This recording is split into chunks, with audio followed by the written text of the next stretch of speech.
네, 반갑습니다. 저녁 시간에 또 이렇게 뵙게 돼서 고맙습니다. 그리고 또 뭐 저녁이라도 맛있게 드셨는지 궁금하기도 하고요. 미국의 31대 대통령 아이젠하워 대통령이 이런 얘기를 했죠. 배부를 때 배부른 사람들에게 연설을 하는 것은 참 쉬운 일이다라고 했습니다. 저녁을 맛있게 드시고 오늘 또 대한불교 청년회에서 주관하는 민족 공동체 의식 함양을 위한 프로그램 만회로 산다라는 프로그램에서 다시 뵙게 됐습니다. 세월이 이래저래 코로나19를 전후해서 세상이 많이 바뀌었기 때문에 또 이러한 방법으로 또 비대면 방식으로 뵙게 돼서 감사하기도 하지만 또한 송구스럽다라는 얘기를 먼저 드리고 싶습니다. 지난 6월 16일 날 낮 12시 57분에 개성에 있는 남북 공동 연락 사무소가 폭파되고 말았습니다. 그러한 국면에서 지금 남북 관계를 조망한다는 것은 여러 가지로 난해한 구조를 띠고 있다고 생각을 합니다.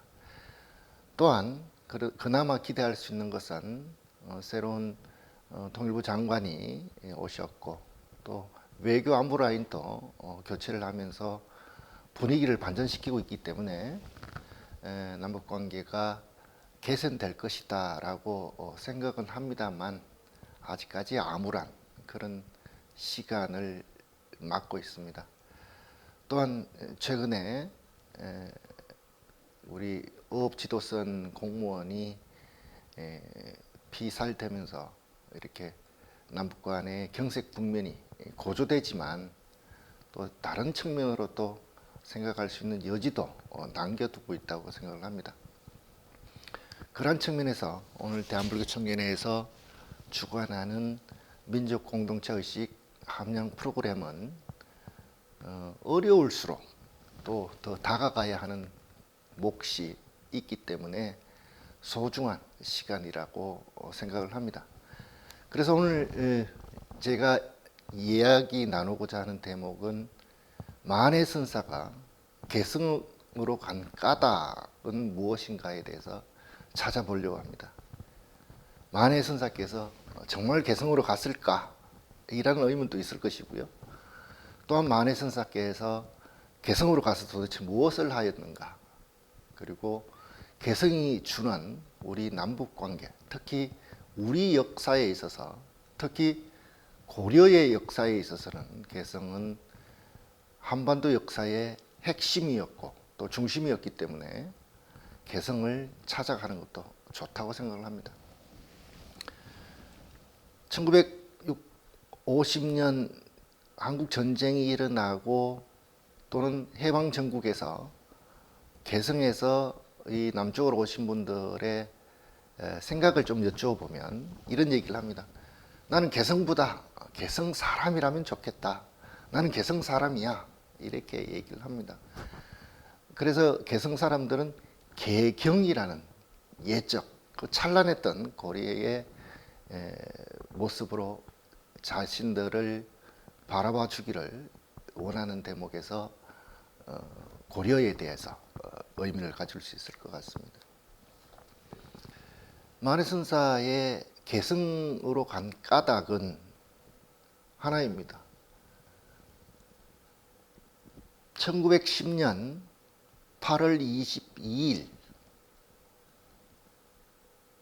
한국 병합, 그렇게 조선 병합 조약이 체결이 되는 조인식을 가졌고요. 그로부터 일주일 후에 1910년 8월 29일 날 이 합병 조약이 공포가 됨으로써 공식적인 일본의 침략이 확정이 됐습니다. 이것을 본 만해선사는 울분을 삭히며 또 다른 길로 걸어갔습니다. 그곳이 개성이었습니다. 새로운 미래를 찾기 위해서 1905년 봄에 아라사 해삼이 블라디보스톡을 갔다면 1910년 조국이 이름을 잃어버린 그 당시에 울분을 깨치고 새로운 길을 모색하기 위해서 또 개성행을 결행하게 됩니다. 그러한 측면에서 만해 스님께서 개성을 간 까닭은 한 가지였습니다. 이 조국을 어떻게 되찾고 이 슬픔을 어떻게 이겨낼 것인가에 대한 자기 스스로의 경책, 다스림 이런 것들로 채워진 반면에 새로운 희망을 고려의 옛 500년 도읍지였던 개성으로 자리를 옮겼던 것이죠.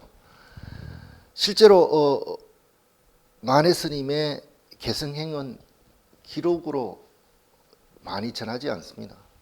단 한 줄입니다.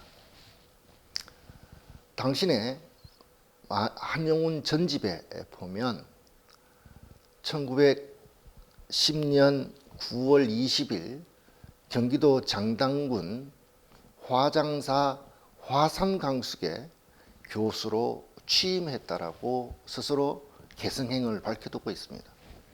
이 단 한 줄의 기록인데요. 이 기록을 다시 역추적하기 위해서는 또 한 번의 인물사를 우리가 찾아봐야 할 것 같습니다. 만해 한용운 스님께서 1910년 9월 20일 화장사 화산강숙의 강사로 취임하고 그 후에 퇴경 권상로라는 불교학자가 이 화장사 화산강숙의 한문교사로 취임을 합니다. 그렇기 때문에 그 기록을 다시 환산해서 만해 스님의 개성행, 특히 화장사라는 사찰을 통해서 만해 스님의 개성행을 유추해 볼 수 있고 기록으로 증명이 가능합니다. 만해 스님께서는 일찍이 동학농민전쟁으로부터의 울분, 그리고 드디어 그보다도 더한 모든 고락을 한꺼번에 앗아버린 1910년 이 한국병합조약은 그에게는 남다른 고통으로 받아들인 것 같습니다. 그런 면면들의 모습이 짧은 64세의 생을 마칠 때까지 당신의 어떤 뇌리, 심장에 박혀 있었던 핵심 화두가 드러나는 대목이기도 합니다.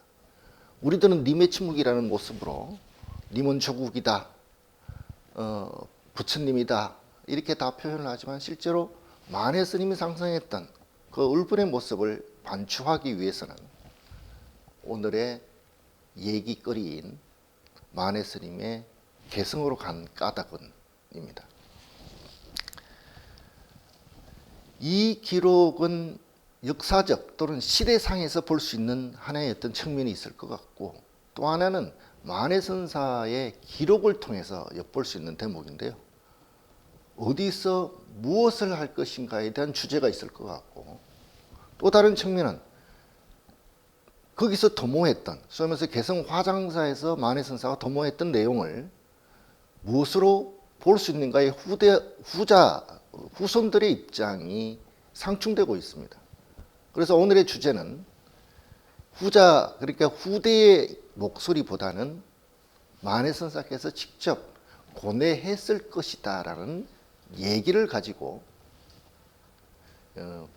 만해 스님의 개성으로 간 까닭을 풀어보고자 합니다. 다시 한 번 더 얘기하지만 1910년 8월 22일 날 우리나라 내각 총리 대신 이완용, 그리고 일본의 한국 통감 데라우치 마사다케가 합방 조약을 체결합니다. 역사에는 다른 식으로 기록하지만 저희들은 경술국치라고 인정하는 것이 더 올바른 판단일 것 같습니다. 다른 을사년에 있었던 조약이다 이런 얘기도 하지만 저는 경술국치다. 그야말로 경술련에 우리나라의 이름조차도 던져버린 안타까운 시간이 벌어졌던 것이죠. 그래서 8월 22일 날 조인이 되고 8월 29일 날 공포가 되고 이 울분을 가지고 만해 선사는 같은 해 9월 20일 약 한 달 후에 경기도 장단으로 자리를 옮겼습니다. 공식 직함은 개성화장사 화산강숙, 지금으로 얘기하면 해인사 성가대학처럼 성가대학을 뜻합니다. 화산성가대학에서 강사로서 임무를 수행하게 되죠. 여기에 대한 현대의 학술 고증에 대한 이론은 동국대 교수인 고재석 교수가 한용운과 숨어있는 황금의 꽃이라는 2016년도 자료에 이런 대목을 건드리고 있습니다. 또한 고영섭 교수가 만해와 태허라는 논문 발표에 통해서도 이 기록은 가늠할 수가 있습니다. 1910년 9월 20일 개성 화장사에 도착한 만해 스님은 또 하나의 역작을 이 자리에서 만드시게 됩니다. 그것이 여자 단발론입니다. 조선불교 유신론 발표 이전에 발표된 아주 개혁적인 목소리를 담는 논문이자 책입니다. 안타깝게도 이 여자 단발론 또는 여자 삭발론이라고 통칭되는 이 책 원고는 전하지 않습니다. 그렇지만 1910년도 아직까지 댕기머리를 탱기고 갓을 쓰고 도포를 입고 일제에 항거하기 위해서 머리를 자르는 단발령에 반대했던 그런 시대적 상황에서 보면 만해 스님의 여자 단발론, 머리를 짧게 하고 여자가 사회적 진출을 꾀하는 이런 논에 글을 내신다는 것은 대단히 혁명적인 생각입니다.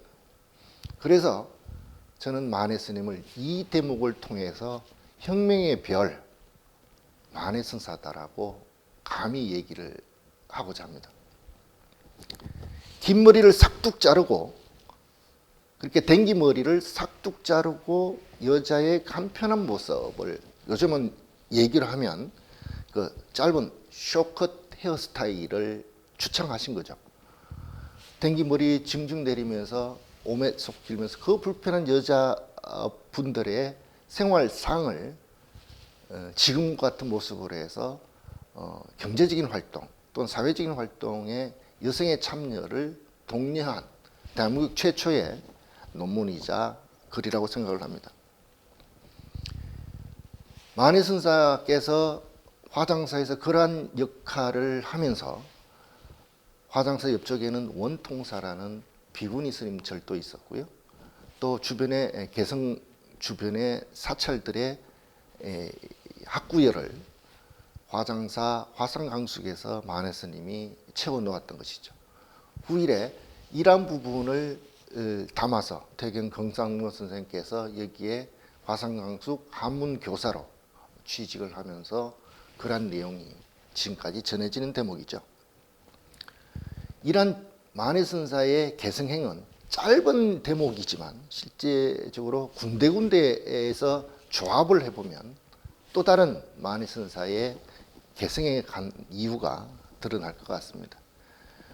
지금에야 이 지구상에서 가장 자유분방한 나라 또는 삶을 누리고 있는 대한민국에서 그것도 110년 전까지만 해도 어디 감히 여자가 머리를 자르고 엉덩이를 실렁거리면서 자유분방하게 다닐 수 있을 것일까?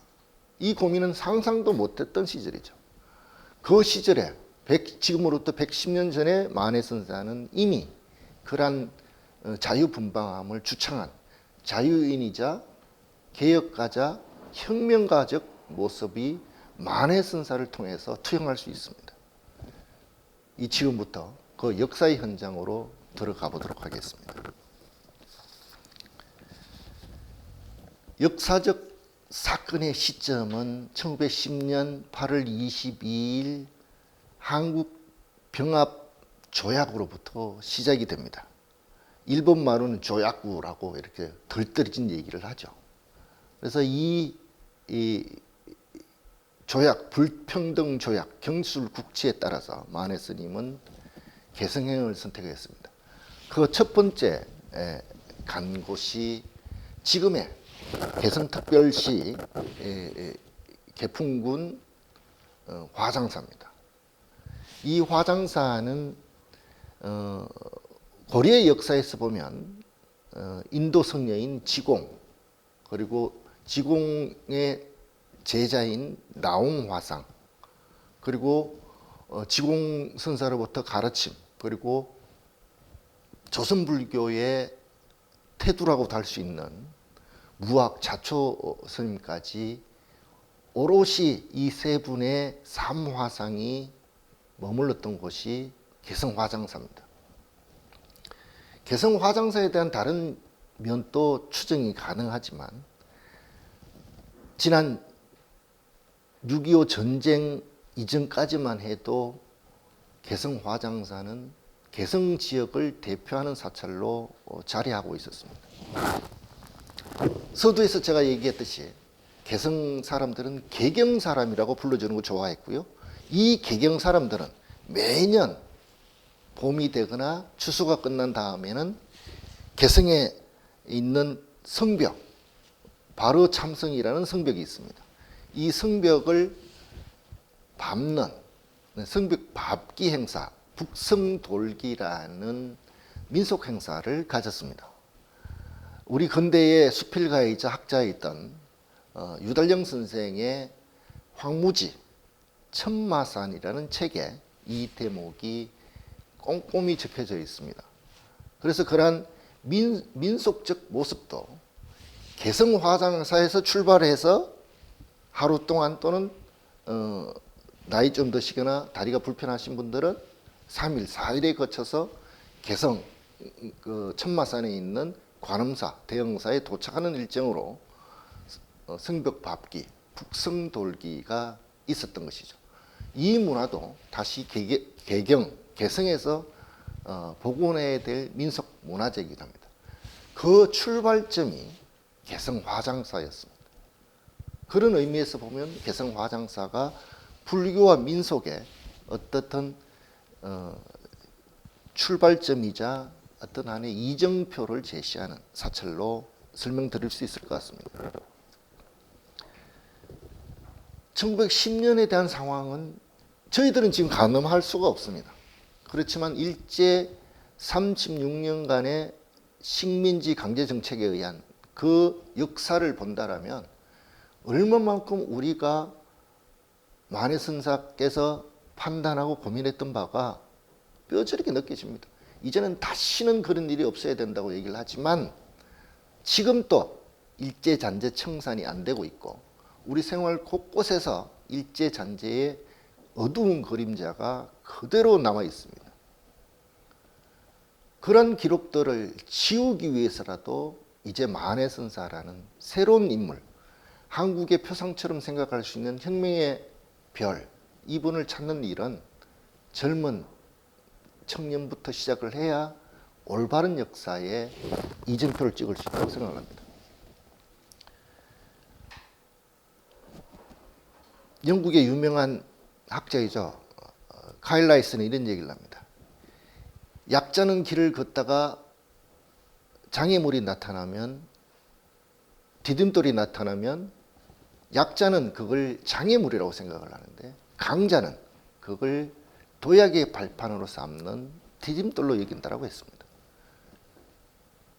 만해선사께서 1910년에 울분을 한 걸음 더 도약하기 위한 첫걸음이 개성화장사였습니다. 이 화장사의 역사는 저는 제목을 그렇게 달아봅니다. 고려의 명당의 절이었습니다. 왜 그러냐면 우리가 개성화장사는 지금의 고려의 역사에서 보면 무덤도 많고요. 특히 사대부는 이 개성화장사가 있던 오봉산이라든지 화장산에 생을 마감해서 지하궁전을 갖고 싶어 했습니다. 한마디로 무덤을 쓰기를 좋아했다는 것이죠. 그런 측면에서 18세기 중엽이죠. 1751년에 택리일선 이중환 선생은 그런 얘기를 합니다. 고려와 조선에 이르기까지 고관 대작의 무덤이 많아 사람들이 중국의 낙양의 북망산에 견준다라고 이 개성 화장사가 있던 오봉산 화장사를 비유를 했습니다. 저승의 수미산으로 불리는 북망산은 우리 중국 여행을 많이 하신 분들은 익히 알고 있는 산 이름이기도 하고 또 중국의 역사든 우리나라의 유교 역사를 아시는 분들은 이 북망산에 대한 얘기는 많이 들었을 겁니다. 북망산천을 간다. 이런 죽음 이후 그렇게 생을 마감한 이후에 사후에 어떤 그 가는 곳을 북망산이라고 했듯이 고려에 그리고 개경에 있어서의 북망산은 이 화장사가 있던 보봉산 화장산이었습니다. 사람이 죽어서 무덤에 가는 것은 당연하지만 이 얘기는 1194년 그러니까 당시 송나라 황제에게 주자 그렇게 주의가 올렸던 산릉의 장이라는 이 글로부터 비롯된 사실입니다. 그 얘기가 고려, 조선 그리고 근대까지 관통하는 하나의 기준점 같은 원칙이 되어버린 거죠. 특히 사대부가에서는 이것은 거의 신처럼 받드는 하나의 주의 주장입니다. 오죽하면 조선 왕실에서 정전 회의에서도 이 산릉의 장은 하나의 기준으로 정해서 확정됐던 부분이 지금까지 남아있는 역사를 살펴볼 수 있습니다. 동쪽에 지금으로부터 판문점 위쪽 가까운 쪽이 개성 화장사라면 그 반대편 서쪽에는 만수산이 있었습니다. 그래서 만수산에는 지금 고려의 세계 문화유산에 등재된 7릉 7개의 왕릉이 있는 곳이 개성의 서쪽 만수산에 있습니다. 그래서 우리 개성 민요에 보면 만수산 이런 노래 나오는 대목이 그 지명을 뜻하고 있는 것이죠. 실제로 조선 후기의 대실학자인 연암 박지원의 묘가 개성 화장사와 인근에 있는 것만 봐도 그 당시 사대부들이 얼마만큼 그 공간에서 개성 화장사를 명당으로 보았는가가 짐작이 가능한 대목입니다. 사대부가에서만 그랬을까요? 그렇지는 않습니다. 우리 불가에서도 이 개성 화장사의 옆에 있는 보봉산 화장산에 묻히기를 학수고대를 했고요. 또 조선 후기에는 그 왕릉 또는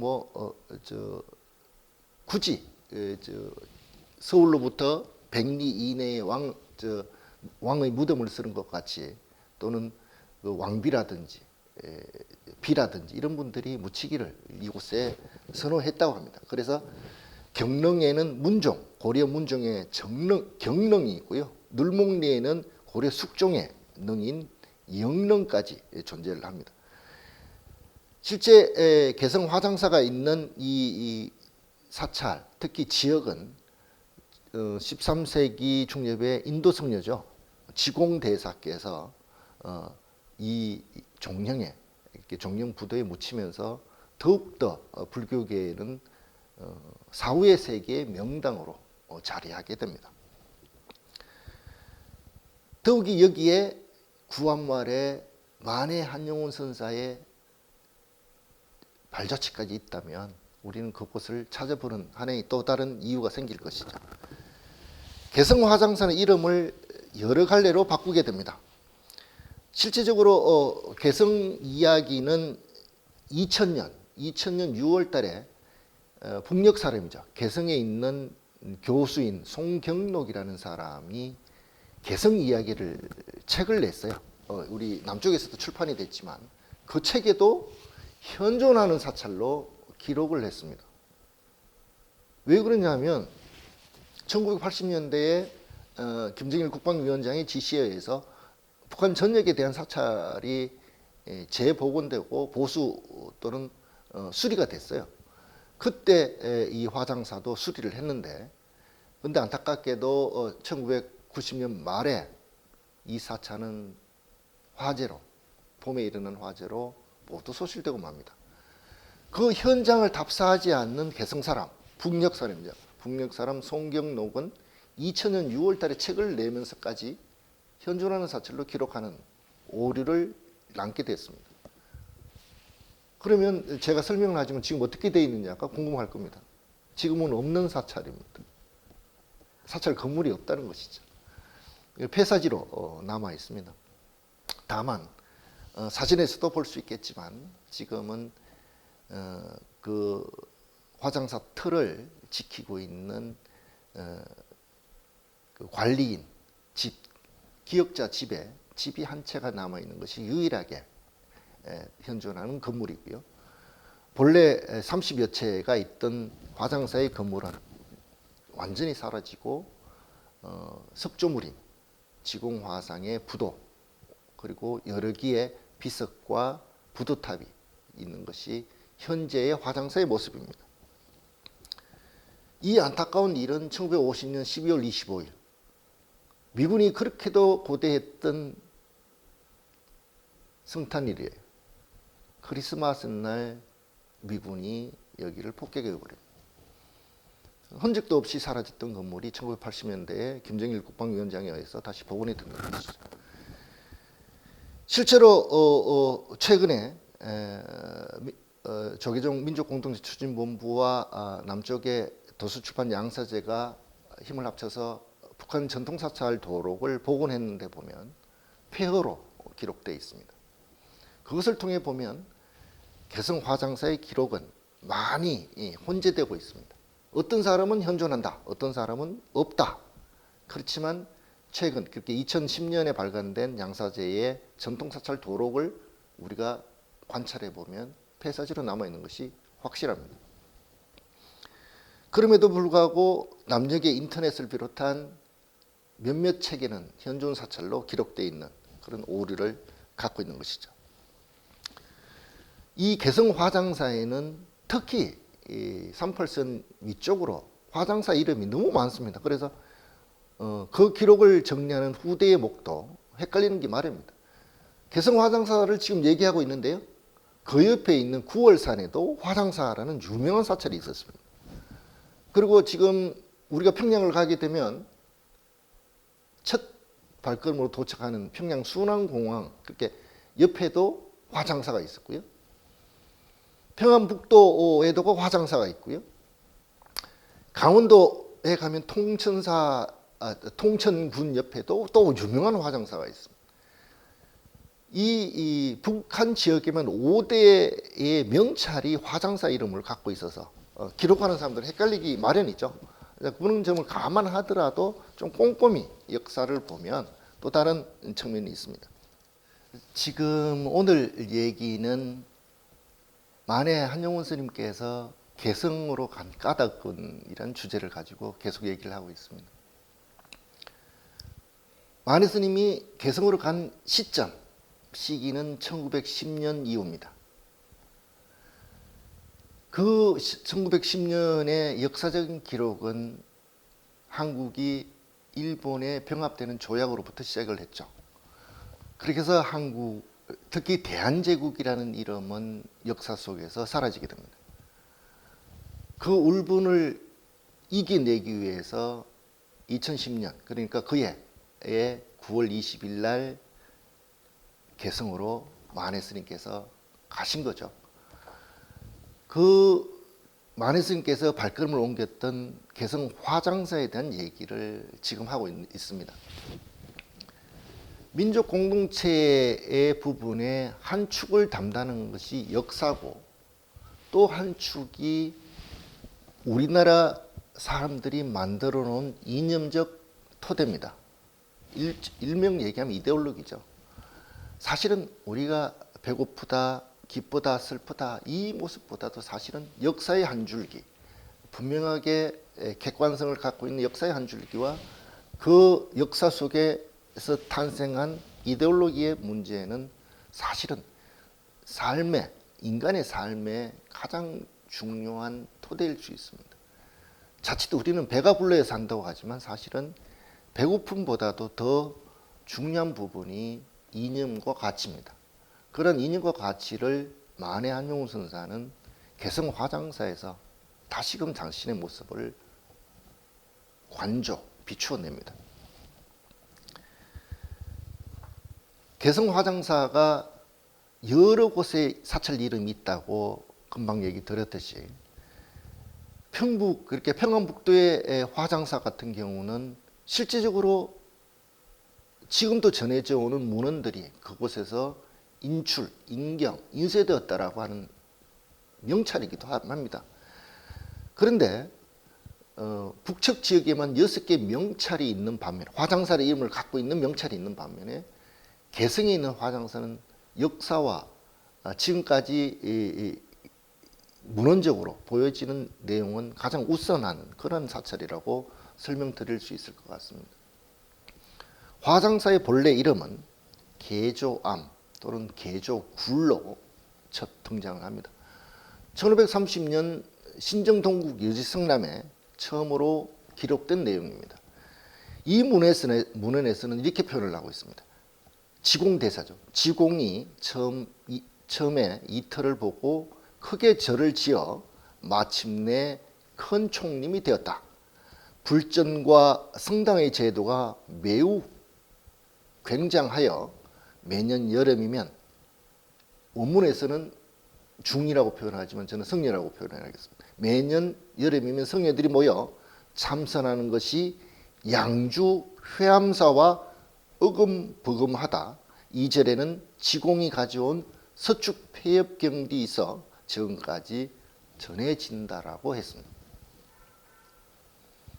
개성 화장사에 대한 기록은 이 기록이 가장 정확한 기록으로도 보여지고 화장사의 역사적 배경, 문화적 토대를 신정 동국 여제성남에서 우리가 볼 수 있습니다. 특히 16세기, 17세기에 들어와서 숭례 선사가 화장사를 중창하는데요. 그 기록은 보봉산 화장사 전후 중창기라는 기록에 통해서 화장사가 새로 조선 중기에 중창된 모습을 찾을 수 있습니다. 그 기록은 1385년 얼충년 계조암의 나냐를 유적을 다시 창건했다. 나냐는 사찰을 뜻하기도 하고 가람을 뜻하기도 해요. 그래서 인도에도 무슨 아란나냐 뭐 이런 게 다 사찰의 이름이기 때문에 계조암이라는 암자를 다시 복원했다가 1385년의 기록으로 볼 수 있습니다. 이란 얘기는 공민왕으로 이어집니다. 개성 화장사와 가장 근접한 대표적인 인물은 고려의 공민왕입니다. 공민왕의 사실상 미술 공작소와 같은 곳이 이 개성 화장사인데요. 공민왕과 뗄 수 없는 역사 문화의 바탕이 있습니다. 이러한 내용은 1934년에 발간된 정등사 본말사지에 면면들이 잘 기록되어 있고요. 특히 고려사가 고려시대 만들어진 책이 아니에요. 1491년 세종의 명예에 의해서 정인지를 비롯한 김종서가 편찬한 책이 고려사입니다. 이 고려사의 기록으로 보면 개성 화장사는 1370년 1월 24일에 직접 왕이 행차를 하고 호성, 그렇게 인도성의 지공의 머리뼈, 그리고 몸소 왕이 머리에 이고 궁궐 안으로 모셨다는 기록으로 봐서 지공스님의 불사리, 소리면 유골이 개성으로 넘어와서 궁궐을 거쳐서 개성 화장사에 모시게 되는 기록을 갖고 있습니다. 이 기록은 조선의 초대 왕사이기도 한 무학 자초 스님에 의해서 개성 화장사의 사리탑이 조성이 됩니다. 이 사리탑은 고려 시대를 대표하고 조선 한반도에 있어서 스님들의 무덤이죠. 스님들의 귀처인 성탑 부도의 꽃이라고 하는 지공선사 사리탑으로 존재합니다. 이 사리탑에서는 아주 재밌는 일이 있죠.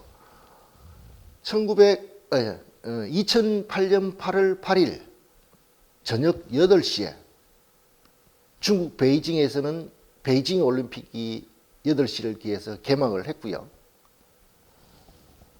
남북한의 불교는 2008년 8월 8일 저녁 8시 평양에 있는 양각도 48층에서 해외 반출문화재 환수를 위한 남북 공동 협약식을 체결합니다.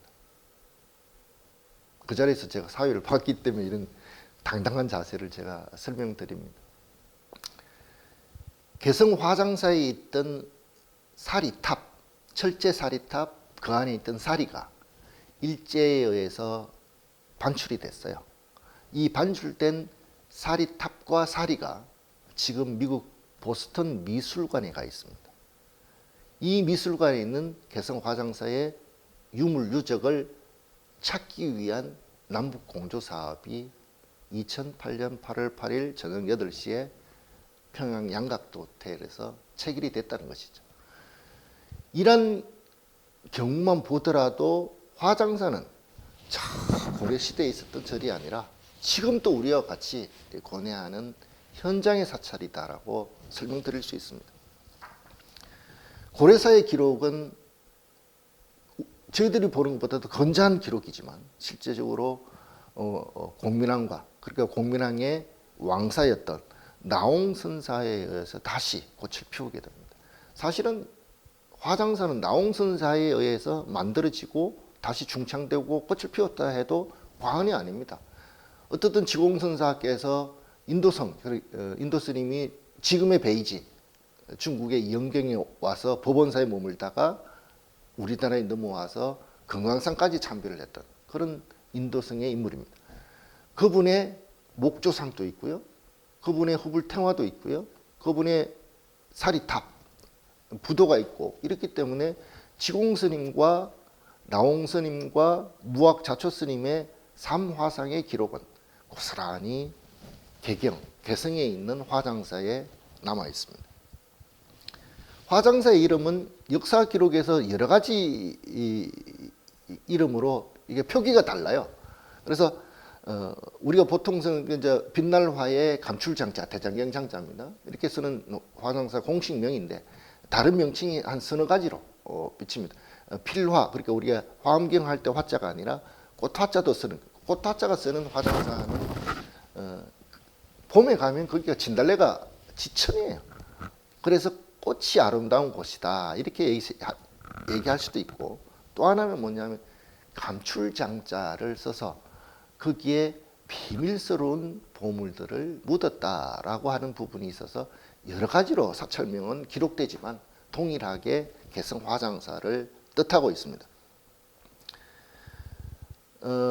우리가 그 고려의 개관 시인이죠. 동국 이상국집을 썼던, 그렇게 조선 시대는 영의정이 왕 다음으로 제일 높은 고관 대작이라면 고려에서는 문화 시중이에요. 그러니까 시중을 우리 요즘식으로 하면 이제 국무총리격입니다. 시중이 직접 개정 화장사에 대해서 비명, 표지명, 묘지명을 직접 쓰는 경우도 있고요. 또 고려사 김이라는 사람이 개성 화장사에서 수련을 해서 왕을 도왔다라고 해서 출세한 그런 경우에 김이전에도 이러한 개성 화장사의 기록이 잘 나타나 있습니다. 아무래도 어떻든 개성 화장사는 삼화상, 지공, 나홍, 무학, 자초의 기록이라고 했죠. 그런데 이 화장사는 고려에만 국한된 절이 아니라 고려와 조선을 잇는 그런 대표적인 사찰이 화장사로 자리를 했습니다. 지금 화장사가 자리하고 있는 주산, 그러니까 우리가 서울 조계사라고 하면 조계사의 중심산을 삼각산, 지금의 북한산을 얘기를 하는 거죠. 그렇듯이 이 화장사의 진산도 뒤에 있는 보봉산 또는 봉악 또는 화장산 이렇게도 부르는데요. 그 사찰을 중심으로 해서 가람이 배치가 되어 있습니다. 지금 개성시 장풍군에 등록되어 있는 부분인데 이 고개에서 왜 보봉이냐라는 그 산 이름을 갖고 있냐면 회령이라는 고개가 있는데요. 거기에서 보면 봉황이 이렇게 난리를 펴고 있는 모습이라고 해서 화장사의 뒷산 이름을 봉악이라고 합니다. 그리고 봉우리가 5개 봉우리를 형성하고 있던 보봉산 이렇게 두고 있고요. 10세기 이전까지만 해도 개성 화장사는 고구려의 어떤 절보다는 기록으로만 전하는, 그렇게 기록은 있는데 현장은 구체적으로 무엇이라고 표기되지 않는 기록입니다. 왜 그러냐면요, 우리 조선왕조실록이든 고려사든 시시콜콜한 얘기까지 기록에 다 남겨요. 특히 왕조실록에 보면요, 어젯밤에 올빼미, 부엉이가 울었다. 또 뭐 메뚜기가 떼죽음을 당했다. 이런 얘기까지도 다 기록했는데 고려사와 왕조실록에는 이 사찰 기록을 누락하고 있습니다. 무학자초라는 걸출한 고성이 계셨지만 고려에서 조선으로 들어오면서 이 역사는 왜곡되거나 축소돼서 사라진 경우라고 볼 수 있습니다. 왜 그러냐면 시시콜콜하게 정리했던 실록의 기록으로 보면, 속칭 기록의 나라라고 하는 고려, 조선에조차 그런 내용이 빈약하다는 것은 반드시 그 뒷 배경이 있는 것으로 짐작 가능할 것이라고 보여집니다. 실제 인도성 지공대사께서 1326년, 자 이렇게 연도를 얘기하면 대단히 복잡해지는데요. 지금으로부터 1000년 전에 있었던 얘기예요. 그래서 그 기록을 우리가 어떻게 지금 바라볼 것인가는 차이는 있을 수 있습니다. 저같이 의문을 갖고 보는 사람이 있고 믿는 사람이 있고 기록은 기록대로 봐야 된다는 판단들이 있겠죠. 그렇지만 어떻든 역사는 기록을 중심으로 해서 정리된 내용을 설명할 수밖에 없기 때문에 각자의 기록, 특히 정사로 기록된 부분을 가지고 얘기 들을 수 있습니다.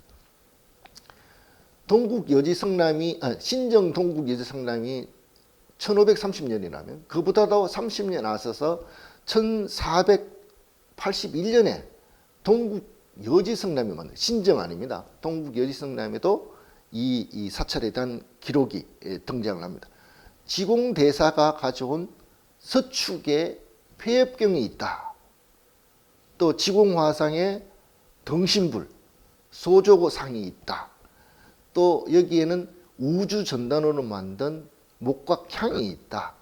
이런 내용들이 요소요소에 기록되어 있습니다. 이 기록은 조선 후대, 근대에까지 기록이 됩니다. 여기에 아주 재밌는 얘기는 오승과 한음에 나오는 이덕형이라는 분이 개경에 대한 기록을 남겨요. 송도기라는 책인데요. 이덕형 선생님이 쓴 책이에요.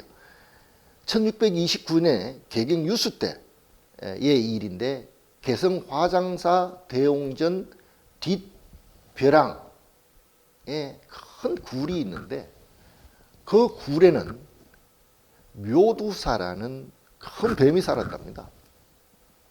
이렇게 고양이 머리를 한 뱀이라는 거죠. 머리가 2개가 있는 묘두사라는 이 뱀이 살았는데 이 뱀이 이 화장사를 지키는 신장 수호 같은 역할을 했다라고 이덕형의 송도기 편에 기록하고 있고요. 이 묘두사가 살면서 횡표를 부리니까 그 동네에 있던 방만호라는 사람이 이 묘두사를 물리치는 기록이 기편의 전설과 신화처럼 남아 있습니다. 특히 1373년에 옛 개조암 터에 이렇게 사찰이 흥망성쇠를 했다는 것이죠. 이렇게 해서 조선 후기에 와서 이 개조암이 화장사로 다시 중창이 됐다. 이런 기록을 찾을 수 있습니다. 저번 시간에 얘기했던 부분 있죠. 조선 후기에는 금강산을 표기하기 싫어서 풍악기행, 동악기행, 관동기행 이렇게 했듯이 이 고려의 도읍지 이 불교 르네상스를 일으켰던 개경에 대한 얘기도 이 조선 사대부들은 그렇게 표기하기가 싫었나 봐요. 그래서 사찰 이름 이런 건 싹 빼고 송도기행, 송도유록 이런 식으로 이름을 책 제목을 다 정했던 얘기입니다. 그 중에 한 분이 1671년에 김창엽이라는 분이신데요. 이분이 송경유람에서 이런 얘기를 합니다. 화장사는 근래에 들었어야 중건했는데 그런지 단청이 선명하고 불당 왼쪽 편 작은 집에는 공민왕의 영정, 그러니까 그림이 있고요. 또 왼쪽에는 수천 수백의 난상이 있다. 그리고 불당 오른쪽에는 지공대사의 소상, 작은 상으로 만든 동상, 뭐 이런 게 있다. 또 남쪽에는 가습 등 여러 조사가 있는 조사전이 있다. 또 그 글자라든지 이런 것들을 아주 조밀해서 우리가 알 수 없는 범자, 그러니까 우리에게는 불교에서 많이 하는 산스크리트가 있는 폐엽경이 있다라고 기록을 분명히 해놓고 있습니다. 당신이 직접 보았다라고 기록을 해두고 있기 때문에. 또 화장사에 있는 전단향은 한 번만 태워도 40리까지 향의 향기가 전해졌다라고 하는 얘기까지가 있습니다. 불교계에서는 가장 아름답고 향기로운 향을 전단향이라고 하는데요. 이 전단향을 화장사에서 볼 수 있었다는 것이죠. 그게 스님들의 얘기가 아니고 조선 중엽의 김창엽이라는 분의 송경유람기에서 기록되고 있는 것으로 보아서 그 당시 유물로서는 화장사의 유물로 비춰지고 있습니다. 그런데 18세기에 들어와서 그러니까 1706년에 화장사 사적비가 그 건물이 다시 만들어지면서 세워집니다. 여기에 기록으로 보면 그동안 전래되었던 지공화상의 소상, 공민왕의 영정, 또 우두전단향, 폐엽경 이런 얘기들이 지속되고 있지만 1850년 그러니까 우리가 120년 전에 조수삼이라는 분이 취재집에서 경기도 화장사에 폐엽경이 있다라고 기록을 해둡니다. 이 대목에서 폐엽경에 대한 얘기를 좀 해야 됩니다. 부처님의 말씀이 이제 말로 전하다가 글로 전해지고 글이 다시 목각이다, 찰흙이다, 금속활자로 변해서 책이 만들어지고 그 책이 지금의 모습, 해인사 팔만대전경이든 인경된 책이든 이런 모습으로 현존하는 것이죠. 그렇게 부처님의 말씀은 지금까지 전해진 건 두 갈래예요. 산스크리트라는 범자와 빨리어라는 범자가 형성이 되는데요. 그래서 산스크리트는 귀족 언어, 표준말이라면 빨리어는 남방 언어, 민중언어로 불경이 전해졌습니다. 이 산스크리트가 중국으로 넘어오면서 한자화되죠. 한자화되면서 그걸 격이불교라고도 하기도 하지만 어떻든 대성권 불교로 넘어오면서 이 내용이 다르게 되거나 의미가 더 확장된 개념도 있지만 이 폐엽경이 지금으로부터 1000년 전에 직송 수입이 되는 곳이 개성 화장사입니다. 그래서 이 화장사의 폐엽경은 고려시대 또 전란이 많았죠. 거란의 침략, 몽고의 침략, 또 뭐 이런 원나라의 침략 이렇게 해서 소면서 민중들은 삶의 기반조차도 지탱하기 힘들었습니다. 그래서 학자들은 대장경을 불력에 의해서 만들어졌다고 하는데 저는 생각을 좀 달리합니다. 모 한 폭이 풀 한 폭이 심을 수 없는 황폐화된 나라에서 불신만 가지고 그 신기에 가까운 대장경을 만들 수 있었다고 생각하세요? 저는 아니라고 봅니다. 제발 좀 상상이 아닌 사실에 좀 근거했으면 좋겠습니다. 그럼 제가 생각하는 고려대장경의 조성의 모습은 국가 재건 프로젝트입니다. 나라가 황폐해졌고 민중들은 배고픔에 시달리는데 그 왕권 확립을 위한 나라에서 정책을 발표합니다. 요즘 얘기하면 뉴딜 정책 같은 대전경 조성 프로젝트를 발표하죠. 그럼 재원 확보를 해야 되잖아요. 뭐 이번에 국채도 발행한다고 해서 하지만 그 당시에는 그런 방법이 없어서 그 전쟁 와중에도 배를 불리는 사대부들이 있었어요. 그 사대부에게 이 재정을 가져오고 이 가져온 재정을 그냥 배포하는 게 아니라 사업을 통해서 임금으로 주고 이렇게 해서 땅 한 평 꼬질러 서 죽고 식량 하나 생산할 수 없는 그 황무지에 황폐화된 국토의 민중들의 삶을 보양하기 위해서 만든 것이 더 설득력이 있지 않느냐라고 저는 생각을 합니다. 다만 거기에 조력한 또는 주인공으로 활동한 스님들의 모습은 목적과 좀 다를 수 있죠. 스님들 입장에서 보면 불력으로 만들었다고 하는 것이 맞습니다. 그런데 그게 전체 7할은 차지하지 못하고 3할 정도. 그것과 고구려 왕실의 국가 재건 프로젝트와 민중의 삶을 다시 복원하는 사업이 고려 대장경 복원 사업이었다라고 본다면 고려 후기의 지공대사를 검지 오격처럼 모실 수 있던 계기, 화장사의 프로젝트도 그와 동일하다고 보여지는 겁니다. 원나라의 강섭에 진절머리가 났던 고려의 공민왕은 자신의 프로젝트를 추진하기 위해서 개성 화장사를 활용했다고 보죠.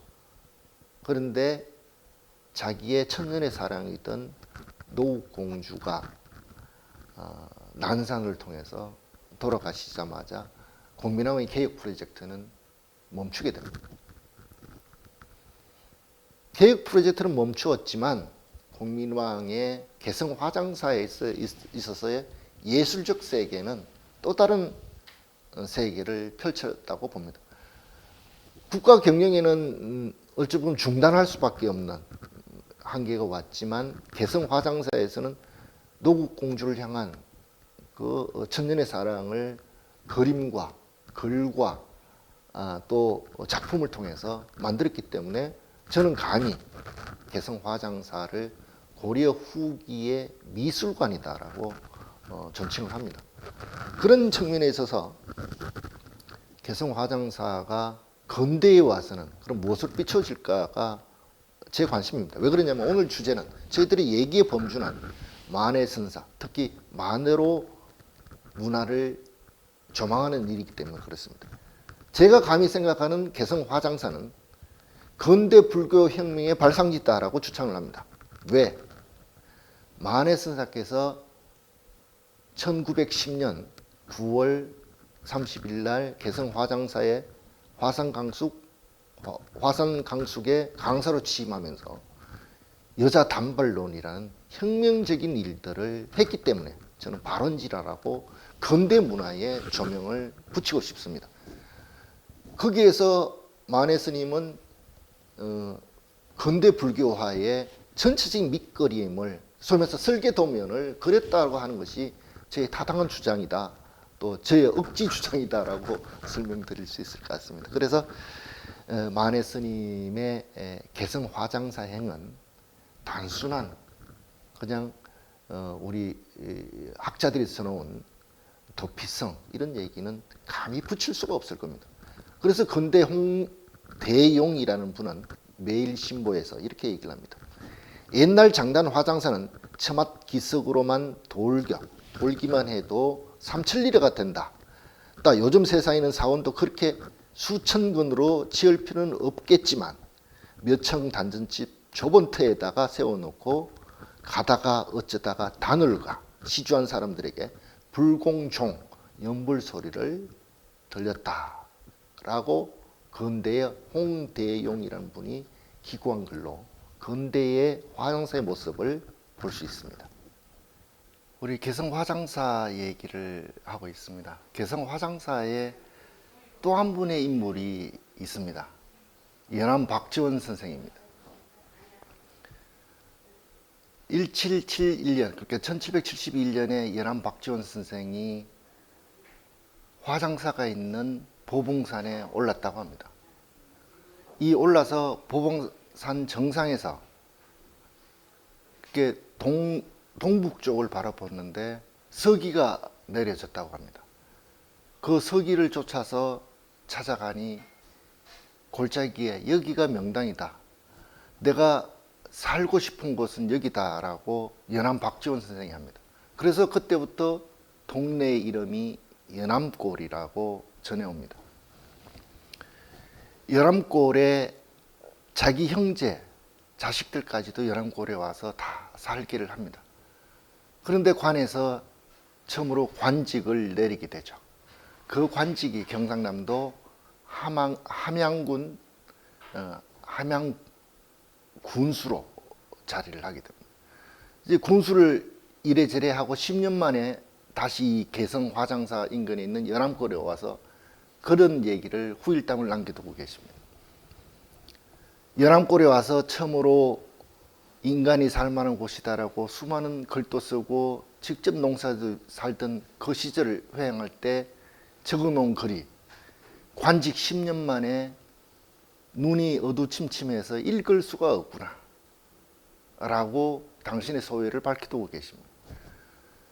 연암 박지원 선생이 천하의 명당이라고 꼽은 곳이 지금 얘기하고 있는 개성 화장사입니다.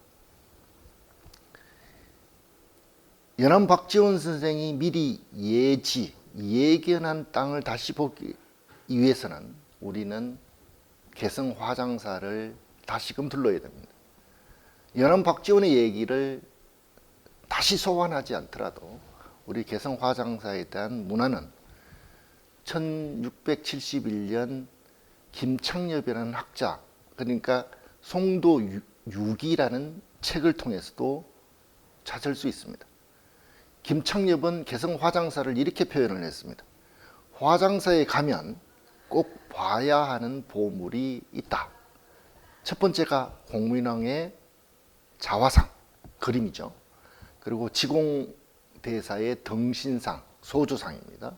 그리고 폐엽경과 전단향을 지목했을 만큼 고려 후기의 미술관으로 손색이 없었습니다. 개성 화장사가 이렇게 조선 후기에, 고려 후기의 미술관으로 탄생하기까지는 13, 14세기에 고려 왕실의 적극적인 후원이 있었기 때문에 개성 화장사가 천하의 명당 또는 미술관으로 자리하게 된 배경을 갖고 있습니다. 이때 만들어진 유명한 것이 전 세계에 제 이름을 알려졌죠. 2006년도에 미국 뉴욕에서 고려시대 만든 불화가 처음으로 전시가 됐어요. 그때에 미국에 있는 언론들이 이렇게 고려 불화에 대해서 평가를 합니다. 저희들이 들으면 신경질 나는 얘기지만 서양 언론에서는 이렇게 표현을 했답니다. 모나리자의 그림에 비유해도 견출만하다라고 극찬을 했습니다. 자기들이 그렇게 신주 단지처럼 생각하는 모나리자의 그림과 같다는 의미로 고려 불화를 극찬한 바 있습니다. 그 고려 불화에 보이지 않고 감히 저는 탄생지라고도 할 수 있겠는데요. 그곳이 개성 화장사였습니다. 여기에 요즘은 그리는 화가, 우리 불교 용어는 불화성, 또 더 전문 용어는 거모라고도 하는데요. 이분들이 여기에서 대거 탄생을 합니다. 왜? 고려 공민왕이 여기에서 직접 화장사에 머물면서 사진으로도 볼 수 있겠지만 당신의 자화상도 그렸고요. 스스로 자기 얼굴을 거울 보고 그랬다는 것이죠. 제가 제공하는 사진에도 공민왕의 자화상이 들어 있습니다.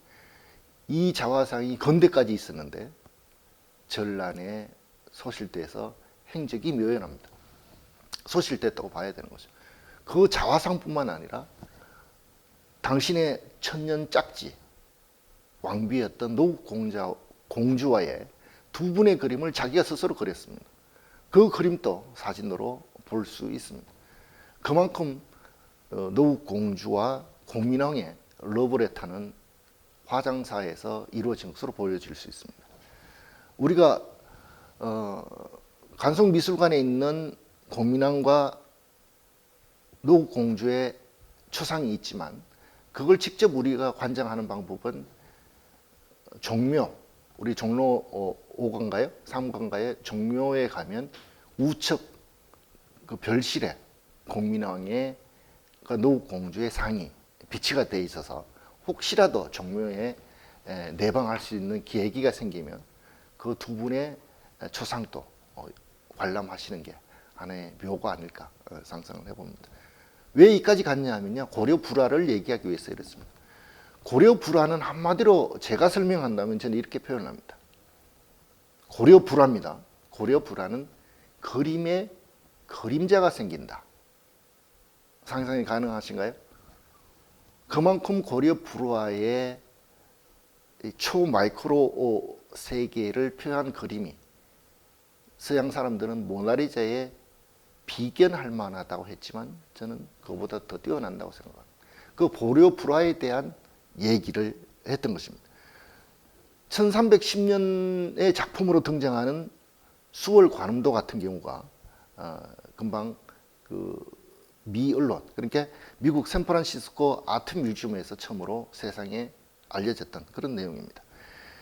이 사라졌던 고려의 여러 가지 모습, 고려의 거울과도 같고 고려 불화의 표상과도 같은 내용 회화가 우리나라에는 전하지 않습니다. 전 세계에 130여 점이 존재하는데 안타깝게도 우리나라보다도 일본에 다 가 있어서 우리가 직접 고려 불화를 생생하게 볼 수 있는 계기는 조금 적다라고 보여집니다. 그런데 고려 회화가 이렇게 희박한 반면에 또 하나의 고려 회화가 1011년부터 약 76년간에 걸쳐서 만들어졌던 초조대장경의 한 대목에서 등장합니다. 그것이 초조대장경의 어제비장전이라는 판화집이죠. 당태종이 어머니를 상상하면서 지은 시에 맞추어서 그림을 그린 어제비장전이라는 그림이에요. 이 그림이 고려 후기의 가장 대표적인 고려의 회화로 알려지고 있습니다. 이 목판화에는 등장하는 인물도 많고요, 스님들도 계시고요, 나귀도 있고요, 산에 초목이 다 그려져 있는 너무나도 섬세한 회화로서의 가치를 갖고 있습니다. 이러한 고려 불화와 고려 회화의 등장은 고려로서 종을 치게 됩니다. 한마디로 조선에 있어서 그렇게 계승되지 못했다라는 의미를 담고 있습니다. 여기에 첫 출발점은 14세기, 그러니까 13세기죠. 1320년대 정도 등장을 했으니까요. 인도 성녀인 지공으로부터 시작을 합니다. 지공 대사는 그냥 인도에서 불교를 전파하기 위해서 쏘면서 휙 이렇게 조선에 고려에 온 것이 아니라 국빈 자격으로 고려를 방문하게 됩니다. 지공화상은 그 당시 베이징에서 법원사에서 넘어오면서 사시는 자격으로 넘어와서 고려에서 2개월 동안 머물게 돼요. 그래서 지공화상의 명성이 이미 고려에 넘어오기 전까지 명성이 자자했던가 봐요. 그래서 나홍스님조차도 고려에 들어온 지공스님을 칭견하려고 직접 개경으로 달려가서 그분이 법문하는 것을 뵙게 되고, 그로부터 30년 후에 인도로 가서 직접 스승과 제자의 연을 맺게 돼요. 연을 맺는 그 사이에 무학 자초스님도 영경으로 가서 그 지공선사의 본맥에 포함이 됐다. 그래서 개성화장사에는 지공, 나홍, 무학 이 3화상이 한꺼번에 그려져 있는 그림이 제가 제공하는 사진 속에도 담겨져 있고요. 그 3화상도는 우리 경기도 남양주 회암사에 있었는데, 회암사가 불타가 없어졌지만 회암사에도 전하는 3화상의 그림이 초상이 전하고 있습니다. 공민왕의 자화상까지 그렸다라고 하면 공민왕의 실력은 충분히 증명된다고 보여집니다. 연암 박지원으로부터 그 전에 고려의 익제 이재현에 이르기까지 고려 개성 화장사의 빛나는 문화유적의 현장은 지공으로부터 시작된 그런 내용인데요. 동국 여지 성남에서 이렇게 기록을 합니다. 지공이 가져온 서축 폐엽경은 지공대사가 가져온 것이다라고 기록되어 있는데 나홍화상의 기록 보면 당신이 가져온 것으로 기록되어 있어서 시간적 차이는 존재합니다. 아까 서두에서 얘기 드리려고 했던 폐엽경에 대한 얘기입니다. 13세기를 전후해서 고려에 두른 폐엽경은 14세기 몽고 전란에 의해서 상들이채 사라졌다가 전국 방방곡곡에 흩어집니다. 그 대표적인 사찰이 황해남도 장영군에 있는 검사사입니다. 검사사라고 하니까 그림이 잘 그려지지 않지요. 동쪽에 원산에 명사심리가 있다면 황해도 서해 쪽에는 몽금포가 명사심리가 있습니다. 우리 사슴의 시인이라고 하는 노천명 시인이 이 장년 출신이에요. 이분이 해방 이후에 한양으로 오면서 여기서 국문학, 수필을 쓰고 했었는데요. 이분의 평가를 우리가 들어보면 노천명 시인이 짝지들과 원산에 갔다가 명사심리를 구경하고 서울에 돌아와서 모 신문에 기고를 합니다. 명사심리의 원산에 있는 명사심리의 모래는 고운모래라고 표현을 하지만 자기 고향 그렇게 몽금포에 있는 모래는 비단이라고 표현을 해요.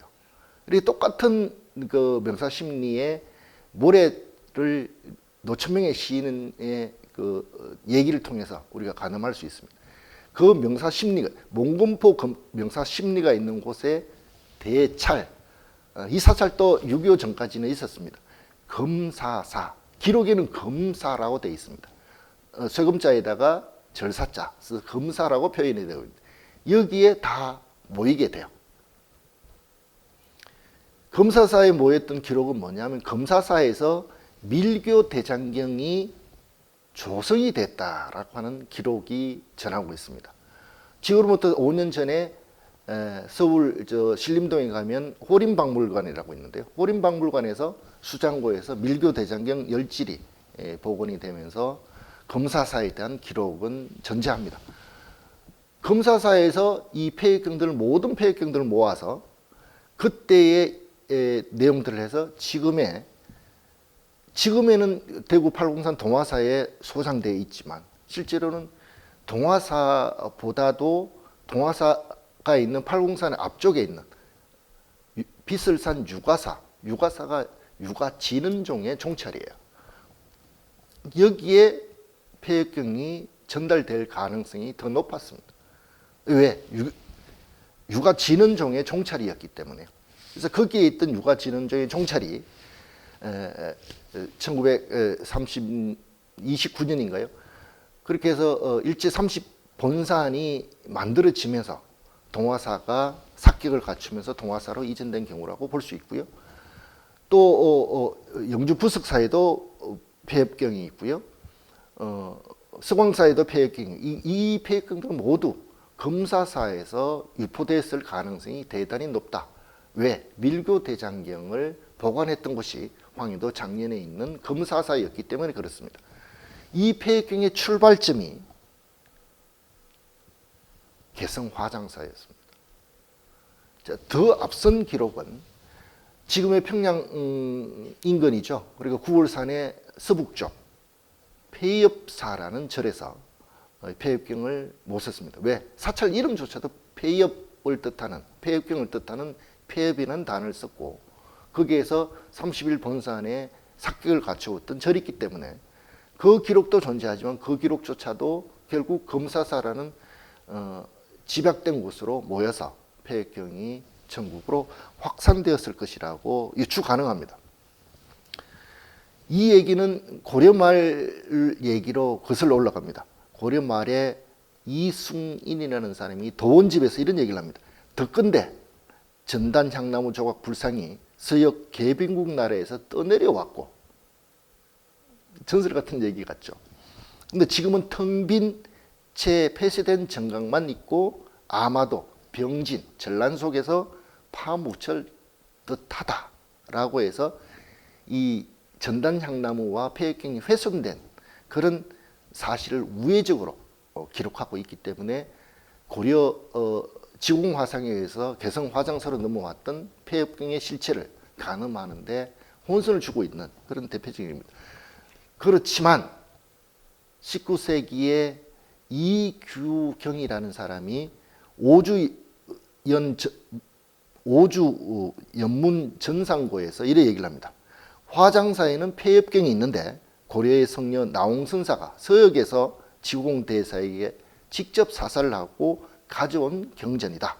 이 경전의 길이는 예자로 얘기하면 반자점 되고 너비로 치면 4촌점 된다라고 했고요. 그 빛깔은 희고 무늬와 결은 마치 자작나무 껍질에 가깝다. 두께도 그와 같다. 한 립에는 6행에서 7행 정도의 글자가 새겨져 있고 가는 글자가 써진 것까지 합하면 모두 1000여 입이나 된다. 우리가 티베트 스님들이 이렇게 경전을 읽을 때 보면 넘기는 거 있죠. 그게 폐역경이에요.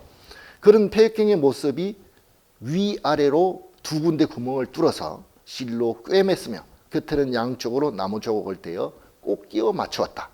그리고 패다, 입을 구하여 몸에 지니면 온갖 귀신들이 공경하고 복종한다라고 폐역경의 신비로운 영업력까지 기록을 해두고 있습니다. 자, 우리가 지금 얘기하는 100년 전의 기록이다 보니까 신빙성을 더하고 있는 것으로 보입니다. 그렇다면 19세기, 그러니까 우리가 얘기하는 1900년대에 이규경의 기록을 사실로 받아들일 때는 이미 개성 화장사에 폐역경이 있었다는 사실을 가늠할 수 있는 것이죠. 그런 측면에서 개성 화장사의 폐역경은 우리가 통상적으로 얘기하는 금산사의 이운, 영통사의 전래, 신력사, 대구 동화사, 그리고 영주 부석사까지 이동되는 폐역경의 진로하고는 또 다른 경로를 담고 있다라고 해석할 수 있을 것 같습니다. 또 여기에 덧붙여서 이규경과 거의 같은 동시대에 살았던 조수삼이라는 사람이 추제집에서 이런 얘기를 합니다. 장경각에 올라가니 날씨가 맑게 개어 좋은 날씨다. 아짜, 이렇게 동아시아 할 때 아짜, 우리 지리산 칠부람에 가면 아짜방이 있듯이 아짜방에 들어가니 휴반, 그렇게 실흥에 꺼내온 붉은 비단 주머니가 있는데 그 주머니 속에는 800개의 폐엽이 5축으로 나눠져 있고 한 축의 길이가 1척이고 흰 실로 묶어서 나무목으로 장식하였다. 조사의 수태, 조사의 얼굴의 모습은 섬세하게 남아있고 중국 비단으로 짠 주머니에는 부드럽기가 피길 데가 없고 초엽 죽피가 모두 그대로 생생하게 살아있다. 또 두 머리, 앞쪽, 이쪽, 서쪽, 동쪽, 이게 두 머리에는 20행이고 한 행에는 7자씩 글자가 새겨져 있는데 가운데의 3행에는 저의, 경전을 뜻하는 내용이 서해져 있다. 글자의 마치 파리 대가리와 같고 새 발과 같은데 단음하게 쓴 폼은 보통 사람의 글씨가 아니다라고 했습니다. 이 또한 지금으로부터 100년 전 얘기라서 사실로 받아들일 때는 폐엽경을 고려 또는 조선에서 다시 재복원했다는 의미까지도 함축하고 있습니다. 어떻든 개경 화장사에서 비롯된 폐엽경의 역사는 동아시아 불교사의 새로운 모델을 제시하고 있습니다. 한 사찰의 문화유산이 동아시아를 지배하는 문화의 보고로서 존재했다는 것 자체만으로도 만해선사의 개성행을 이끄는 모티브, 동기가 아니었을까라고 저는 유추를 해봅니다. 그런 측면에서 개성폐엽사는 만해선사의 새로움을 추구하는 데 있어서의 하는 이상량, 그러니까 왜 그러냐면 러시아 블라디보스톡 가서 그렇게 목숨을 잃을 뻔을 했고요. 또 일제가 식민지 지배를 시작했던 그 암울한 시절에 새로운 모티브를 찾기 위한 만해의 새로운 몸짓 또는 자세, 행동이 아닐까 이렇게 가늠해 봅니다. 지금 개성 화장사가 제가 아까 서두에 말했던 고려 후기의 미술관이다라고 했던 부분은 이 얘기는 1942년에 촬영된 사진에 금방 한 얘기들이 다 등장합니다. 지공화상의 그 소조상, 이렇게 동상, 그리고 공민왕의 초상, 자화상이죠. 그리고 불화들, 그리고 전단향 이런 것들이 존재했기 때문에 사진으로 우리는 해독이 가능하기 때문에 개성 화장사의 기록을 우리는 유추할 수 있습니다. 자, 이 개성 화장사의 또 다른 문화유적은 하나가 있습니다. 1392년에 무학 자초 스님이 남양주 회암사를 건립하면서 자기의 법언사인 지공대사의 유고를 직접 화장사에 모시게 돼요. 그게 지공대사 정해조령 탑이에요. 부두탑인데요. 이 탑을 아까 서두에 얘기했듯이 그 안에 유물들은 어떤 일제시대 때 반출이 돼서 미국 보스턴 미술관에 가서 소장돼 있어요. 보스턴 미술관과 저희들이 협상을 하니까 보스턴 미술관에서 이런 얘기를 합니다. 쌀이, 그러니까 부처님 몸에서 나온 쌀이는 불교의 성보니까 가져가라. 여기에 그릇, 그래서 타평 사리구는 예술품이기 때문에 반환이 불가능하다라고 합니다. 이 역사를 뭐 또 그런 얘기를 합니다. 왜 그러냐면 조선왕조실록 반환 출범식 사회도 제가 봤고요. 조선왕실 의궤 출범식 사회도 또 공교롭게 제가 봤고요. 2008년 8월 8일 날 저녁 8시 평양 양각도 호텔 48층에서도 반환식 협약식에도 제가 또 사회를 공교롭게 보게 됐습니다. 그런 측면에서 예술품의 반환. 그런데 제가 열받는 대목은 하나가 있어요.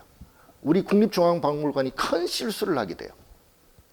민간에서 그렇게 요청을 해서 미국 보스턴 미술관에 있는 사리함 사리구를 반환을 요청하는데 우리 국립미술관이 포기합니다. 민간 대신 몰래 국립중앙박물관이 보스턴 박물관에 편지를 넣어서 철회를 하게 됩니다. 그래서 지금 무산이 되어버렸습니다. 또 더 웃기는 거 얘기 한마디 더 할까요? 제가 조선왕실 의궤, 조선왕조실록 복원사업 때 사유를 봤다고 했죠. 조선왕실 의궤를 다 추진을 해서 민간에서 찾아오기로 돼 있었어요. 그런데 일본에서 반환을 하게 되면 배상 조건이 붙게 돼요. 그래서 이걸 일본에서 다시 기증을 해요. 서울대학교 총장 정땡땡 총장에게 기증을 합니다. 그래서 그 당시 마음으로 보면 미 땡땡 이렇게 해서 펄짝펄짝 뛸 정도로 화가 났어요. 민간에서 다 해놓은 일을 우리 국가기관, 서울대학교가 국가기관이 회방을 놓은 셈이죠. 그 이면은 뭐 다시 얘기를 하지는 않겠지만 그런 안타까운 일도 있었습니다. 이 얘기를 하는 것은 개성 화장사 사리탑에 대한 얘기를 하려고 합니다. 이 꽃은 제가 사진으로도 제공을 하고 있습니다. 지금 현존하는데요. 이게 일제의 도구로 해서 이게 무너져 버렸어요. 그런데 이제 1980년 중반에 김 위원장의 지시로 개성 화장사가 다시 정비 보수가 되면서 그 탑도 원래 모형으로 다시 보수가 됐죠. 그 안에 사리는 없지만 사리함과 사리는 없지만 모형을 갖고 있습니다. 그 모양이 얼마나 아름다운지 사리탑의 꽃이다라고 평가될 정도의 모습을 갖고 있습니다. 저도 뭐 직접 가보지는 못했지만 사진으로 또 북측에서 제공하는 문헌 자료를 통해 보면 이런 사리탑은 우리 근대에 지금 무차별적으로 조성되고 있는 사리 부도탑의 하나의 본보기가 될 수 있는 사리탑을 만들더라도 제대로 또 전통적으로 그런 의미를 담는 역사를 담는 사리탑을 만드는 하나의 표본 모델이 되지 않을까 감히 생각을 해봅니다. 개성 화장사를 하면서 한 사람을 놓칠 수 없다고 했죠. 고려 공민왕입니다. 고려 공민왕에 대한 기록은 뭐 여러 군데 존재하지만 그래도 가장 신빙성 있는 부분이 1928년도에 일본에 의해서 만들어진 책이에요. 건역서와징이라는 문헌 자료입니다. 여기에 공민왕의 초상은 한 폭의 길이가 2m 8cm가 되고요. 폭은 1m 50cm가 된다고 했습니다. 또 이 유물에 대해서는 조선총독부가 제작한 조선고적도보에 그리고 1916년도에 촬영한 사진에도 실물 그대로 사진으로 제공되고 있습니다. 그래서 제가 이번 강좌에서 그 사진까지도 같이 제공하고 있습니다. 다만 일제시대 때 사진 기술, 촬영 기술로 해서 좀 희미하게 보이지만 우측편에 고려성군 공민대왕진이라는 묵서, 먹으로 쓴 글씨가 있기 때문에 이분의 초상, 그림이 공민왕의 초상이다라는 것이 확인되고 있습니다. 실제로 공민왕의 초상이 1950년 12월 달에 그렇게 6.25 전쟁을 또 다르게 경인전쟁이라고 합니다. 경인년에 일어난 전쟁이라고 해서 경인전쟁 때 소실되기 전까지는 개성 화장사에 있었다고 봅니다. 다만 천호 신조와 같이 미술품을 아끼는 몇몇 분들의 북측의 인사들에 의해서 소중히 간직할 수도 있는 대목이기도 합니다. 왜? 워낙 유명했기 때문에요. 여기 있잖아요. 김청협 선생이 17세기 초에 화장사에 가면 꼭 봐야 될 유물이 있다고 했잖아요. 공민왕의 초상, 지공대사의 소주상, 그리고 폐엽경, 그리고 전단장과 같이 봐야 된다고 했던 그 대목이 있기 때문에 실제로 개성 화장사의 문화유적은 우리 역사의 새로운 미술관의 어떤 품위를 가질 수 있는 내용이다라고 하고요. 특히 이 개성 화장사에 머물던 공민왕은 여기서 신하들의 초상까지도 그려줍니다. 특히 염제신 또는 윤해 이런 분들에게 직접 그분들의 신하들의 초상을 직접 그려서 명절 또는 기념일에 선물까지 했다고 합니다.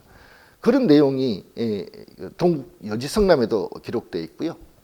우리가 조선 후기의 민속을 대표하는 성년의 용제청화라는 그 민속을 기록한 책이 있는데요. 여기에서도 공민왕의 초상은 공민왕의 확격이 대단히 높은 경지에 이르렀고 간혹 큰 부잣집에서 산수를 그린 것이 있는데 그것보다도 더 뛰어나다라고 평한 것으로 보아서 적어도 15세기, 16세기까지만 해도 공민왕의 작품이 상당수가 국내에 있었던 것으로 확인됩니다. 그런 거를 일제시대 때 반출이 어떤 경로가 됐는지 모르겠지만 존재한다는 사실이 있고 또 공민왕은 글씨로도 대단히 유명했다고 알려지고 있습니다. 1359년 6월에 이재현의 익제낭고에 이런 대목이 있습니다. 주상전하께서 그렇게 공민왕입니다. 주상전하께서 월담이라는 5글자라는 큰 글씨를 써서 회암선사에게 줬는데 하늘이 내린 솜씨였다라고 당대 최고의 명필로 이재현 익제낭고에 기록되어 있습니다. 이처럼 개성화장사라는 공간 속에서 공민왕과 그 당시 신하들과의 교류했던 이러한 예술의 세계, 문학의 세계는 자기의 영원한 짝지 노국공주와 사별한 이후에 공민왕이 어떤 하나의 힐링 장소, 휴식의 장소로 화장사가 애용되었다라고 보여집니다. 그렇다 하면 왕이 드나드는 곳이라서 그 사찰의 삭격, 범주는 얼마만큼 대단했는가는 우리가 가늠할 수 있겠죠. 그런데 이 화장사는 고려 이후에 아주 묘한 분위기를 연출합니다. 특히 조선 초기부터, 특히 세종 때부터 화장사를 비롯한 개성 지역의 유수의 사찰들은 아까 얘기했죠. 서두에 개성 지역, 특히 화장사가 있는 곳은 산 사람이 아니라 돌아가신 분들의 명당이라고 했잖아요. 그 왕릉 또는 사대분가의 묘, 이런 묘의 후원 사찰인 조포사 사찰로 또 다른 몫으로 자리매김하게 됩니다. 이 조포사라는 단어가 좀 생경할지도 있겠지만 두부 만드는 정부 기관입니다. 제양 때 이렇게 왕릉이나 묘에 제사를 지낼 때 두부를 올렸다고 하는데요. 그 두부를 직접 생산하고 그걸 관장했던 기관이 조포사입니다. 그래서 그 대표적인 조포사가 우리 흥천사, 정릉에 가면 흥천사라든지 이런 그 양주의 봉선사 같은 경우도 광릉의 조포사 사찰로 자리했고요. 수원 용주사도 영조 대왕의 릉을 지키는 사찰로 조포사의 역할을 했던 그런 것과 같이 화장사도 경릉이라든지 수많은 릉의 조포사의 역할을 담당했던 것으로 알 수 있습니다. 끝으로 화장사의 문화유적을 되짚어 보는 측면의 내용보다는 만해 스님께서 화상강숙에서 당신이 추구했던 이상량에 대한 모습을 서두에 설명했듯이 다시 한 번 더 곱씹어 보면 개성 화장사에서 만해 선사께서는 여자 단발론, 뭐 또 다르게는 여자 삭발론이라고 하는데요. 이 논문 글을 탈고를 해서 세상에 알리게 됩니다. 그 원고는 현존하지 않지만 왜 그러냐 하면 화장사는 남자 스님, 비구 스님이 거주하는 사찰이지만 실제적으로 그 주변에는 원통사라든지 여러 사찰들이 비구니 스님들이 많이 해서 공부하시는 분들이 화장사에 많이 오신 것 같아요. 그래서 화산강수, 승가대학을 만들면서 거기서 교육적 기반을 만해 스님이 건대에 시범적으로 보여줬고, 만해 스님 후임으로 태경 경상로 박사가 거기에서 한문 교사로 취업을 한 것을 보면 분명히 만해 스님의 행적은 그 당시 개성 화장사에서 개혁, 어떤 근대의 정근대적인 문화를 현대화 또는 근대화라고 하는 과정에 모티브를 제공했는 사찰이 아닐까 생각을 하고요. 그러한 이면에 개성 화장사는 경기도 양주에 있는 회암사와 뗄래야 뗄 수 없는 관계예요. 왜 그러냐면 화장사의 중창불사나 남양주에 있는 회암사 같은 경우가 무학 자초 스님에 의해서 중수 창건됐기 때문에 그러한 시간적인 텀은 존재하지만 무학 자초 스님은 무학대사는 자기의 법맥적인 사부인 지공대사 사리탑을 그 최대의 아름다운 모습으로 불교를 배척하는 조선 초기에 개성 화장사에 조성을 했고, 또 그거와 달리 한양 도성의 최대 사찰이었던 회암사를 복원하면서 조성을 했기 때문에 회암사와 화장사는 불과 불의 관계에 형성되어 있다. 그 측면의 정명이 지공대사의 사리탑입니다. 지금 개성 화장사는 6.25 전쟁 때에 소실됐다가 1980년대 말에 다시 김 위원장의 지시로 복원됐다가 1900년대 초에 산불로 모두 화마로 사라졌습니다. 지금은 옛날 건물조차도 없고요. 지공대사 사리탑 부도만 존재하는데요. 이 지공정예령 조지탑 같은 경우는 실제로 거기에 표면에 이 조지탑이라는 그 지공대사의 사명이 새겨져 있기 때문에 그 누구도 부정할 수는 없습니다. 아까 얘기했던 해외 반출문화재 반환 사업까지도 지공대사와 연관이 되고, 건세기의 만해 선사께서 화장사에서 불교 개혁을 일으켰다면 남북이 앞으로 공이 이 공통분모를 가지고 문화 또는 일제잔재 청산 또는 역사 문화를 복원하는 데 있어서는 화장사는 그 중심에 있다라고 감히 제언을 합니다. 그래서 일제에서 강제 도굴된 화장사 지공대사의 사리탑을 다시금 복원하는 일, 또 우리가 다시 그 사리를 미국 보스턴 미술관에 있는 사리를 찾아오는 날이 남북이 만나는 날이 될 것 같고요. 또 그 이후에 남양주 회암사에서 도보 여행으로 도보 다리를 걸어서 개성 화장사로 가는 길, 또 개성 화장사에 시작했던 개성 성벽, 성북 돌기를 할 수 있는 민속 문화적인 요소까지 이 중심에 개성의 화장사가 있다는 점. 그래서 근대의 만해 선사께서 촉발시킨 불교 혁명적인 생각, 개혁의 발상지로서의 화장사가 자리했고, 또 고려 때는 공민왕의 미술 공작소로도 자리했고요.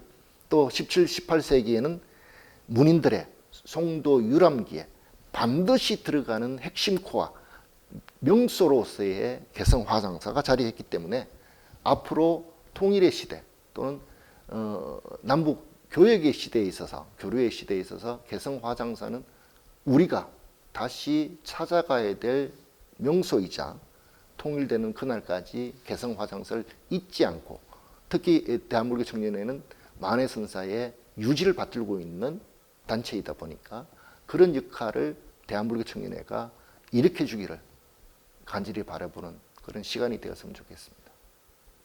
고맙습니다.